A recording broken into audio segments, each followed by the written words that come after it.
Bonjour, permettez-moi aujourd'hui de vous présenter cet arbuste appelé Euphorbia stenoklada, dont les noms malgaches Samat, Famata et Famatangiek. Famatangiek veut dire en malagasticide Famata de la mer, car cette plante pousse surtout ici dans les digues de sable tout près de la mer.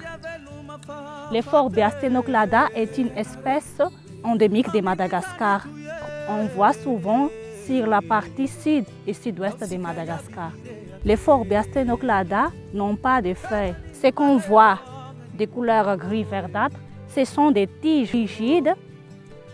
Et quand on coupe cette tige, on voit des latex blancs qui coulent. Le contact de la peau avec ces latex peuvent entraîner des dermatites. Ainsi, ces latex est très dangereux pour les yeux. En cas de contact avec les yeux, ça peut entraîner des urtications. L'Euphorbia stenoklada fait partie de la grande famille des Euphorbiacées, comme l'Euphorbia tyrocali, l'Euphorbia larve et l'Euphorbia antici. Ces Euphorbia se regroupent dans l'Euphorbia coralliforme. On appelle ces plantes coralliformes car elles ressemblent à la corail qu'on trouve au fond de la mer. Le tronc des Euphorbia stenoklada a des plaques rigides.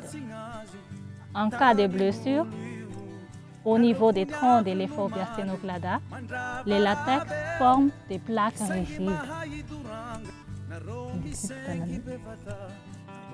Maintenant, on est devant la vendaise de latex d'Euphorbia stenoklada. Lorsqu'elle est chauffée, elle devient une pâte gluante qui sert de la colle au niveau des fissures et des joints entre les planches de la pirogue. Les rameaux de cette plante sont utilisés au sud pour nourrir les ébus.